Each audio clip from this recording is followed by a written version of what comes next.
अस्सलामुअलैकुम। आप लोग देख रहे हैं DH उर्दू स्टोरीज़।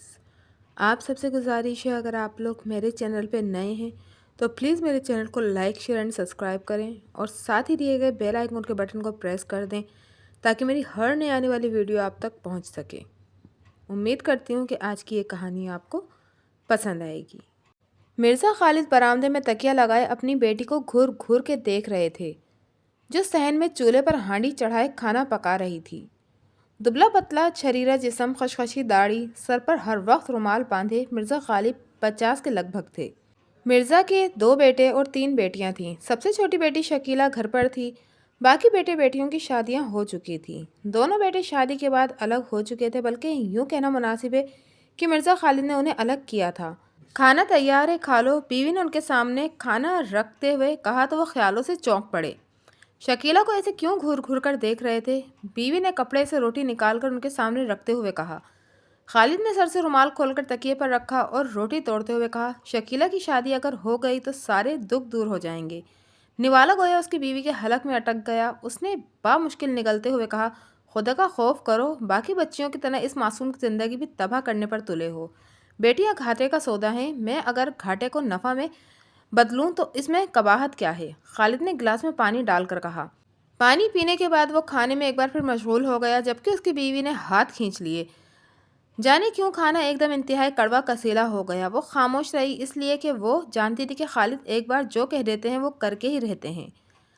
खालिद बेटियों की शादी भारी मेहर के ओस पर करते, अमूमन शरीफ लड़का ढूंढते जिसका ख़ानदान कुछ खासा बड़ा ना हो। लड़का ढूंढने में मासी सालिया इसकी मदद करती थी। लड़के लड़कियों के रिश्तों का ठेका मासी सालिया ने ले रखा था। शादी इंतहा सादा तरीके से होती। कुछ महीने बाद मिर्ज़ा कोई बहाना बनाकर लड़के से तलाक दिलवाते और मेहर वसूल करके मासी सालिया के ज़रिए नया रिश्ता ढूंढते। एक बार तो उसने हद कर दी। मंझली लड़की को तलाक दिलवाने का कोई हरबा कारगर ना हुआ तो उसने कुछ औरतों को पैसे देकर उनके ज़रिए अपनी ही बेटी पर उल्टे सीधे इल्ज़ामात लगाए, जिसके बाद उसके शौहर ने उसे छोड़ दिया।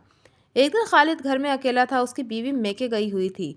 मासी सालिया सुबह सुबह आई तो वो खुश दिखाई दे रही थी। खालिद ने उन्हें देखकर कहा, मासी तेरा आना मुबारक हो, सुबह सुबह कैसे आई? मासी सालिया सामने पड़ी, चारपाई पर बैठ गई, बुर्का उतारकर एक तरफ रखा, दुपट्टा दुरुस्त करके इधर उधर देखा और राजदराना लहजे में बोली, मुबारक हो, बहुत अच्छा रिश्ता ढूंढा है। अरे वाह मासी, तेरा तो जवाब नहीं। ये बता, लड़का क्या करता है? खानदान बड़ा तो नहीं? खालिद ने बेताबी से पूछा। लड़के का नाम गौहर है, एक जगह नौकरी करता है और चंद मुरब्बा ज़मीन है। माँ बाप मर चुके हैं, 2 बहनें हैं, आगे पीछे कोई नहीं। मासी ने उसे राजराना लहजे में जवाब दिया। इससे अच्छा रिश्ता तो हो ही नहीं सकता। खालिद ने जेब से चंद नोट निकालकर उसके हाथ में रखते हुए कहा, ये ले इस खुशखबरी के लिए। फिर उसने शकीला को आवाज़ देकर कहा, शकीला, ओ शकीला। जी अब्बा। बेटे, मासी के लिए अच्छी सी चाय बना कर ला। अच्छा, अभी लाई। शकीला खालिद की बेटियों में से सबसे खूबसूरत और फर्माबरदार खुश इखलाक थी। उसकी माँ इसके अच्छे नसीब के लिए हर वक्त दुआएं मांगा करती, लेकिन जब सगा बाप ही बेटी को बिकाऊ माल समझे तो माँ की दुआएं बेअसर हो जाती हैं। खालिद की नज़र में गौहर के रिश्ते से अच्छा कोई रिश्ता हो ही नहीं सकता था। लड़का शरीफ था, उसे तलाक लेना आसान था। मेहर में बड़ी रकम और ज़मीन की तवक्का थी। मिर्ज़ा दिल ही दिल में बहुत खुश हो रहा था। अगले चंद दिनों में मासी साले के तवस्सुत से रिश्ता हो गया। मेहर में 2 मुरब्बा ज़मीन और 2 लाख रुपए लिखे गए। 1 महीने बाद ही रुखसती हो गई। गौहर इतनी प्यारी बीवी पाकर बहुत खुश था, खसूसन उसकी बहनें। वो शकीला का बहुत ख्याल रखती, घर का सारा काम वो करती। शकीला कोई काम करना चाहती तो उनमें से एक दौड़ कर आती और ये कहकर वो काम करती कि हमारे होते हुए हमारी भाभी को किसी चीज़ की ज़रूरत नहीं। शकीला दिल ही दिल में खुश होकर कहती, मौला ऐसा ससुराल और ऐसी नंदे हर लड़की को दे। तकरीबन 1 महीने बाद खालिद बेटी से मिलने गया। गौहर घर पर नहीं था, वो काम के लिए गया था। उनकी बहनों और खुश शकीला ने खालिद की खूब खातिर मदारत की। गौहर नज़र नहीं आ रहा, कहाँ गया है? क्या मेरी वजह से कहीं गायब हो गया? इसने बेटी से पूछा। इसके लहजे में तंज साफ महसूस किया जा सकता था। कैसी बातें करते हैं आप? आपको बताया तो है वो ड्यूटी पर गए हैं और 4 बजे आ जाएंगे, शकीला ने जवाब दिया। उसे घर पर होना चाहिए था। क्या मेज़बानी के इतने अदाब भी उसे नहीं आते? अफसोस, मेरी बेटी कहाँ बया दी? खालिद ने अफसोस से सर हिलाते हुए कहा, बाबू, उसे आपके आने का इल्म नहीं था, वरना वो आज छुट्टी कर लेते। शकीला ने सफाई देने की कोशिश की। मुझे सबक मत पढ़ाओ, अच्छी तरह जानता हूँ मैं आजकल के लोंडों को। खालिद हत्थे से उखड़ गया। गुस्से में उसने शकीला समेत गौहर की बहनों को भी बुरा भला कहा। सबको बेनुक्त सुनाने के बाद वो पाँव पटकता हुआ घर से निकल गया। गौहर जब थका हारा वापस आया तो शकीला ने उसे पूरा माजरा सुनाया। ओह, ये तो बहुत बुरा हुआ, मुझे तो उनके आने का इल्म ही नहीं था, ना ही उन्होंने आने की इत्तला दी थी। गौहर ने परेशान होकर कहा। मैंने उन्हें बताया भी दिया कि वो नहीं माने, शकीला ने कहा। चलो मैं उनसे माफ़ी मांगने जाता हूँ। गौहर उठा और उसी वक्त खालिद के पास गया, लेकिन खालिद ने उससे मिलने से इनकार कर दिया। उसने बहुत कोशिश की लेकिन वो उससे ना मिला। ऐसी छोटी छोटी बातों को बुनियाद बनाकर खालिद ने उससे ताल्लुकात कशीदा कर लिए। एक दिन शकीला घर आई हुई थी। गौहर उसे लेने के लिए आया तो खालिद ने उसे ये कहकर वापस कर दिया कि शकीला की माँ की तबीयत ठीक नहीं, शकीला 1-2 दिन यहाँ रहेगी। 2 दिन बाद गौहर आया तो उसे फिर वापस कर दिया। तीसरी बार जब खालिद ने शकीला को जाने ना दिया तो उनके दरमियान कुछ तल्ख जुमलों का तबादला हुआ। ये तल्ख कलामी झगड़े पर जाकर मंतज हुई और बात हाथापाई तक पहुंच गई। शोर शराबा सुनकर पड़ोसियों ने बीच बचाव कराया। 2 दिन बाद पंचायत में खालिद मिस्कीन सूरत बनाए कह रहा था, मेरा दामाद मेरी बेटी पर जुल्म करता है, इसे माँ से मिलने नहीं देता। मेरी बेटी बीमार माँ की इयादत करने आई तो ये ज़बरदस्ती ले जाने लगा। मैंने 1-2 दिन रुकने को कहा तो वो मुझ पर हाथ उठाने लगा। मैं जब भी बेटी से मिलने जाता हूँ ये मुझे अपनी बेटी से मिलने नहीं देता। खालिद की आवाज़ गलोगेर हो गई। मेरा दामाद मुझे बेइज्जत करके घर से निकाल देता है। मैं मज़ीद इसके साथ रिश्तेदारी कायम नहीं रख सकता। मैं अपनी बेटी के लिए तलाक का मुतालबा करता हूँ। गौहर ने कसम खाकर कहा कि खालिद के लगाए गए इल्ज़ामात गलत हैं। मैंने कभी भी इसकी बेइज्जती नहीं की, लेकिन खालिद के घर पर उसके साथ झगड़े और पड़ोसियों की गवाही ने उसके केस को कमज़ोर कर दिया और यूँ पंचायत उससे तलाक के साथ मेहर में 2 मुरब्बा ज़मीन और 2 लाख रुपए ले लिए। शकीला पर यह खबर क़यामत बन के टूट पड़ी और वो बहुत रोई, लेकिन उसका रोना सहरा में बारिश जैसा था जो खूब बरसती है लेकिन कुछ भी नहीं उगाती। संगदिल बाप ने पैसों के लालच में अपनी ही बेटी का हंसता बसता घर उजाड़ दिया। सच है, लालच अंधा बहरा बना देता है। पैसे और ज़मीन मिलने के बाद खालिद का ख्याल था कि वो बाकी ज़िंदगी आराम से रहेगा। बेटी के बोझ से खुद को आज़ाद कराने और एक और सौदे के लिए उसे इसके इद्दत गुजरने का शिद्दत से इंतज़ार था। इद्दत गुजरने के बाद खालिद ने मासी सालिया के तवस्सुत से उसका एक रिश्ता शहर में सेठ नईम से कराया। सेठ नईम इससे उम्र में 3 गुना बड़ा था, लेकिन उसे इसकी उम्र से कोई मतलब नहीं था। उसे मतलब था तो उन 10 लाख रुपयों से जो उसे सेठ नईम की तरफ से मिले। बेटी के साथ जहेज में सामान ना हो और उसका बाप पैसे ले ले तो ससुराल में उसकी खाक इज्जत होगी। शकीला के साथ भी ऐसा ही हुआ। उसकी हैसियत इस घर में नौकरानी जैसी थी। फजर की अजान से पहले वो उठती, घर के तमाम बच्चों के लिए कपड़े इस्त्री और जूते पॉलिश करती, फिर उनके लिए नाश्ता तैयार करती कि उन्हें जल्दी स्कूल जाना होता। बच्चों को तैयार करने की जिम्मेदारी भी उसी की थी। बच्चों के जाने के बाद वो पूरे घर के लिए नाश्ता बनाती, नाश्ते के बर्तन धोती और फिर पूरे घर की सफाई के बाद दोपहर के खाने का इंतज़ाम करती।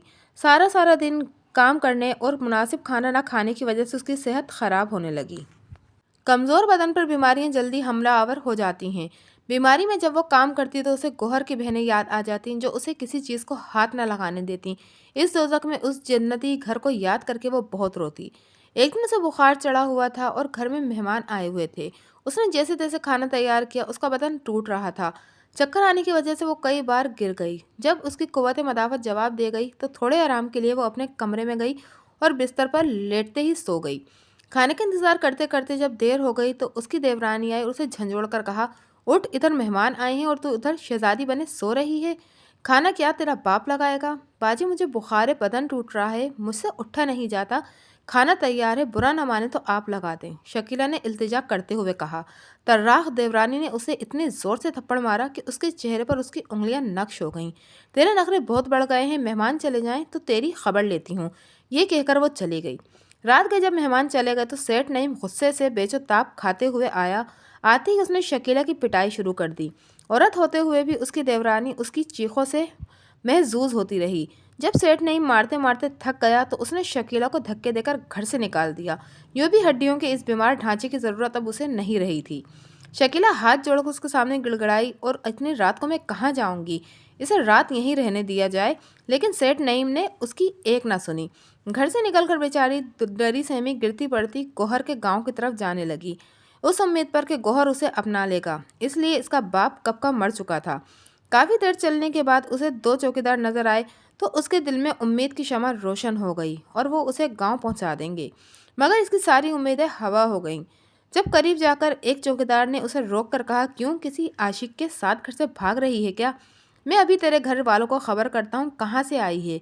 मैं मजलूम औरत हूँ, मुझे ससुराल वालों ने घर से निकाल दिया है। खुदा के लिए मेरी मदद करो और मुझे गांव पहुंचा दो, शकीला ने हाथ जोड़कर कहा। दोनों चौकीदारों ने एक दूसरे की तरफ देखा। उनकी आंखों में हवस नाच रही थी। आंखों ही आंखों में एक दूसरे को कुछ कहने के बाद उनमें से एक ने कहा, तुम थकी हुई हो, हमारे क्वार्टर में थोड़ी देर आराम करो।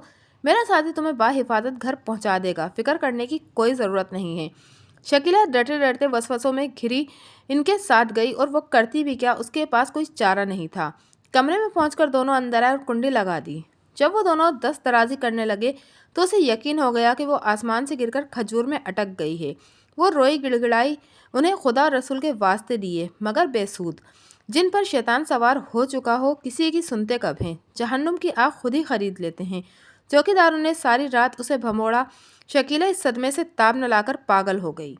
शकीला की माँ बेटी का गम ज़्यादा देर न सह सकी और जल्द ही दुनिया से रुखसत हो गई। उसके मरने के बाद कुछ ही दिन के बाद खालिद पर फालिज का शदीद हमला हुआ। उसका पूरा बदन मफलूज होकर रह गया। घर पर उसकी देखभाल के लिए कोई नहीं था। वो अक्सर सोचा करता, अगर मैं बेटियों को बिकाऊ माल ना समझता तो अब मेरी देखभाल तो करती। खालिद लोगों के लिए निशानी इबरत बना अब भी जिंदा है। वो ना जीता है ना मरता है। पड़ोसी इस पर तरस खाकर उसे कुछ खिला देते हैं। अक्सर वो अपनी ही गंदगी में लथड़ा होता है और उससे ना काबिल बर्दाश्त बदबू के भपके उड़ते हैं, तो पड़ोसी भंगियों को पैसे देकर उसे नहला देते हैं। गोहर शकीला को मेंटल अस्पताल में दाखिल कराकर उसका इलाज कर रहा है। अब उसकी हालत काफ़ी बेहतर है और वो ज़िंदगी की तरफ दोबारा लौट रही है।